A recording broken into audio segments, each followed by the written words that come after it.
책 한 권이 한 사람의 인생을 통째로 바꿔놓았다는 이야기 들어보셨나요? 위대한 심리학자 칼 융에게는요, 정말 그런 일이 있었습니다. 절망의 벼랑 끝에 서 있던 그를 구해준 건 다름 아닌 고대 중국의 한 텍스트였죠. 오늘 바로 그 놀라운 이야기 속으로 한번 들어가 보겠습니다. 이 말을 한번 들어보세요. 융의 그 깊은 좌절감이 막 느껴지지 않으세요? 생각해보세요. 15년, 무려 15년이라는 세월을 쏟아 부어서 집단 무의식을 연구했는데 결과는 막다른 길이었던 겁니다. 뭔가 어마어마한 걸 발견한 건 알겠는데 이걸 증명할 방법이 전혀 없었던 거죠. 주변에 비교할 만한 게 아무것도 없었으니까요. 이건 뭐 완벽한 지적 고립 상태 그 자체였던 겁니다. 자, 그럼 융이 마주한 그 벽이라는 게 대체 무엇일까요? 그는 자기 환자들에게서 나타나는 문제들이 단순히 개인적인 차원의 문제가 아니라는 걸 깨닫기 시작했어요. 아니, 이건 훨씬 더 큰 문제였죠. 이건 서구 정신 전체가 앓고 있는 어떤 깊은 병, 거대한 위기의 징후라고 본 겁니다. 융이 내린 진단은 당시로서는 정말 충격적이었습니다. 서구 정신이 위험할 정도로 한쪽으로만 완전히 기울어져 있다는 거였어요. 한번 생각해 보세요. 우리는 이성, 합리적인 의식, 이런 것들만 최고라고 숭배한 나머지 우리 정신의 다른 거대한 반쪽, 그러니까 본능이나 무의식과의 연결을 완전히 잃어버렸다는 거죠. 이건 뭐랄까, 마치 뿌리째 뽑혀버린 나무처럼 언제 쓰러질지 모르는 위태로운 상태였던 겁니다. 그리고 이건 그냥 뭐 책상 머리에 앉아서 하는 그런 철학적인 논쟁이 아니었어요. 이건 아주 현실적인 문제였습니다. 융이 매일 진료실에서 마주하던 그 생생한 고통의 근원이었으니까요. 바로 이 단절 때문에 사람들이 끝도 없는 내적 갈등 속에서 길을 잃고 신경증으로 무너져 내리고 있었던 거죠. 자기 내면 세계와 연결이 끊겨버렸으니까요. 바로 그때였어요. 1928년. 융이 이 절망적인 교착 상태에 빠져서 거의 포기하려던 바로 그 순간 한 줄기의 빛이 찾아옵니다. 그의 친구이자 중국학의 대가였던 리하르트 빌헬렘이 책을 한 권 보내온 건데요. 바로 이 텍스트가 정말 모든 것을 바꿔놓게 됩니다. 황금꽃의 비밀. 이 책은 융에게 그냥 오래된 문서가 아니었어요. 이건 확신이었고 구원이었습니다. 자신의 15년간의 고독한 연구가 틀리지 않았다는 바로 그 증거였죠. 상상이 되시나요?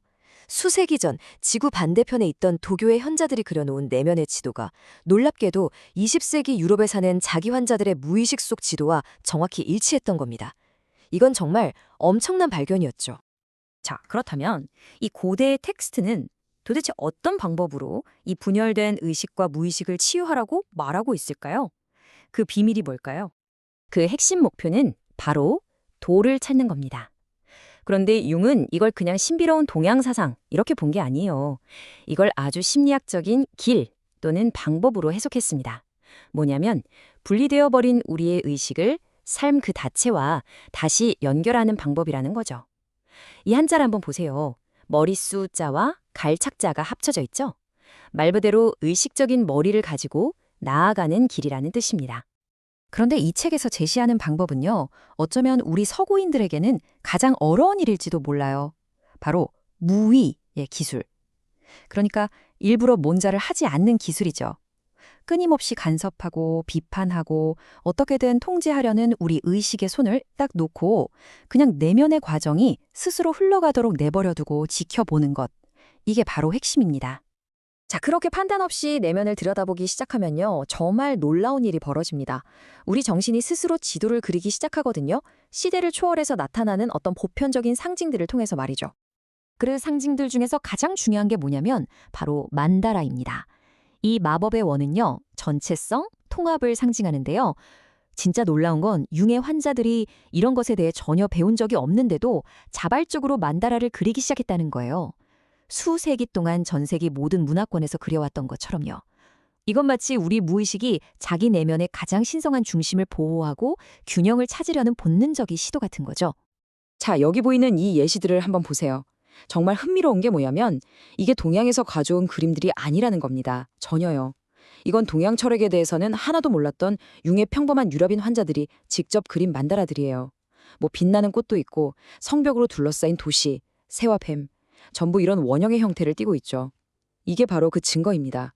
만다라가 특정 문화의 산물이 아니라 인간 정신 깊숙이 내재된 보편적인 상징이라는 거죠. 그리고 이 텍스트는 우리 내면에 있는 또 다른 인격체들도 소개해줘요. 바로 아니마와 아니무스입니다. 사실 개념은 꽤 간단해요. 아니마는 남성의 무의식 속에 있는 여성적인 면이고, 아니무스는 여성의 무의식 속에 있는 남성적인 면이죠. 근데 이게 제대로 통합되지 않으면 어떻게 될까요? 남자는 뜬금없이 감정 기복에 휘둘리게 되고, 여자는 근거 없이 비판적이고 독선적인 의견에 사로잡히게 되는 거죠.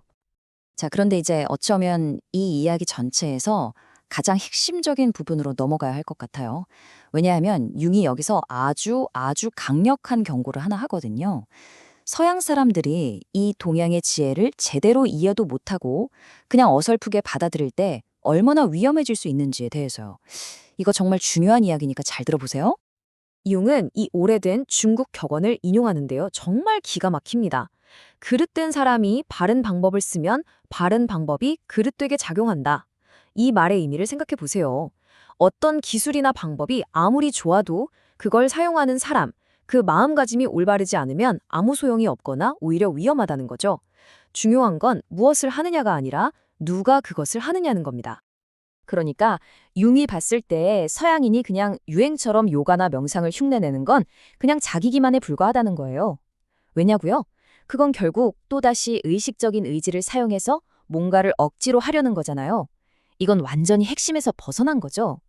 오히려 무의식에 저항하는 자아만 더 강하게 만들어서 원래 문제를 더 심각하게 만들 뿐입니다. 융은 이걸 비겁한 속임수라고까지 불렀어요. 그럼 진짜 길은 뭘까요? 바로 이겁니다. 동양을 흉내내는 게 아니에요. 내가 발 딛고 서 있는 바로 이 땅, 나 자신의 문화적인 토양 위에서 우리 내면 깊은 곳에 있는 동양의 지혜와 닮은 그 무언가를 스스로 키워내는 겁니다. 모방이 아니라 통합. 이것이 바로 진짜 해답입니다. 융의 한 환자가 보냈다는 이 편지의 한 구절이 바로 그 통합의 태도가 뭔지 정말 완벽하게 보여주는 것 같아요. 들어보세요. 이제 저는 삶이라는 게임을 하려고 합니다. 좋고 나쁨, 해와 그림자가 번갈아 오는 그 모든 것을 있는 그대로 받아들이면서요. 바로 이거죠. 그냥 모든 걸 받아들이는 겁니다. 좋은 것과 나쁜 것, 빛과 그림자. 진짜 여정은 바로 거기서부터 시작되는 거죠. 결국 융이 우리 모두에게 남기는 질문은 바로 이것입니다. 그리고 이건 결코 가벼운 질문이 아니죠. 맹목적인 모방이 아니라 나 자신의 가장 깊은 의미를 실현하는 진정한 길은 무엇일까? 어떻게 하면 우리 각자가 온전한 자기 자신이 되기 위한 그 고유한 여정을 시작할 수 있을까요?